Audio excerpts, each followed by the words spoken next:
আসসালামু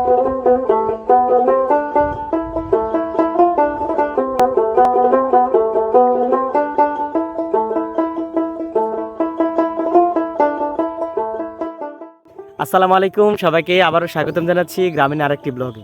আজকের এই ব্লগে আমি আপনাদেরকে দেখানোর চেষ্টা করব আমাদের গ্রামের ঠিক চকের মাঝখানে আসলে কি কি করা হয় বা কি কি ফসল আবাদ করা হয়। বর্তমানে আসলে ধানের আবাদের একটা সিজন গিয়েছে, বাট আরেকটা নতুন করে স্টার্ট হচ্ছে। এটা আপনার ধানের জমিগুলো রেডি করা হচ্ছে যে আবার আরেকটি সিজনে ধান তৈরি করার জন্য।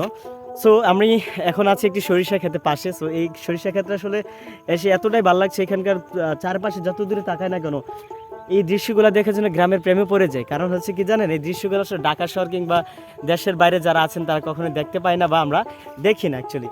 সো এখানকার মানুষরা গ্রামে যারা আছেন তারা খুবই সুখী বলবো। কারণ হচ্ছে কি জানেন, এখানকার তারা ন্যাচারাল খাবার খেতে পারছে। ইভেন তারা ন্যাচারাল ফ্রুটস বলেন বা শাক সবজি ভেজিটেরিয়ান বলেন সবগুলো তারা যেন একদম তরতাজা খাচ্ছে, খেতে থেকে নিয়ে যাচ্ছে সকালবেলা, এগুলো নিয়ে আবার বাজারে বিক্রি করছে। সো এগুলো কিন্তু তারা খাচ্ছে একদম ন্যাচারাল, একদম পিওর রিয়াল যেটাকে বলা হয়। সো আমরা আসলে ঢাকা শহরে আসলে এটা খুবই মিস করি, তরতাজা খাবারটাকে খুবই মিস করি। যদিও আমরা তো এরকম পাই না, যদি ভাগ্যক্রমে পেয়ে যাই সেটা আসলে খুবই একদম রিয়ার বলা যায়। সো এই আশেপাশে যত দূরে তাকাচ্ছি আসলে এই প্রকৃতি প্রেমী পড়ে যাচ্ছি বলা যায়।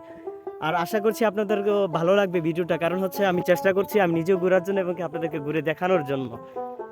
আমার পিছনে যে অবস্থানটা দেখতে পাচ্ছেন এটা হচ্ছে একটা সরিষা ক্ষেতগুলো গাছগুলো যদিও ছোট ছোট, বাট একটু বড় হলে আরো সৌন্দর্য দেখা যায় বা আরো সুন্দর হয়। আর সরিষা ক্ষেতের যে পাতাগুলো আছে সরিষার, সেগুলো কিন্তু রান্না করে খাওয়া যায়, খুবই টেস্টি। ইভেন আমি খেয়েছিও। সো বাড়িতে আসার পর অনেকবার খাওয়া হয়েছে, আর দৈনিক তো খাচ্ছি। একদম ধরেন একদম ন্যাচারাল যেটা একদম বাজারতে পাওয়া যায়, সাথে সাথে কিনে নিয়ে যাই, সেগুলাই খাচ্ছি কিন্তু একদম। সো অনেকদিন পরে আসলে গ্রামে আসার সার্থকতা খুঁজে পেয়েছি। কারণ কি জানেন, এখানে আসার পর আমার মনটা খুব শীতল হয়ে গেছে। আশেপাশে পাখির যে কিচিরমিচির শব্দগুলো, সেগুলো যে কানে কতটা আরাম দিচ্ছে, আর এখানকার মিষ্টি বাতার সাথে কতটা শীতলিত করছে। শীতকাল যদিও তেমন রৌদ্রের কোনো দেখা পাওয়া যায় না, বাট মাঝে মধ্যে এত সুন্দর মিষ্টি একটা রৌদ্র গায়ে এসে লাগে, খুবই ভাল লাগে। সো গ্রামের টিনের বাড়িতে যারা ঘুমাচ্ছেন তারা জানেন আসলে কতটা শীত লাগে। টিনের উপর দিয়ে টিপ টিপ করে ফোঁটা ফোঁটা আসলে বৃষ্টির পানির মতো পড়ে, কুয়াশাগুলো একত্রিত হয়ে।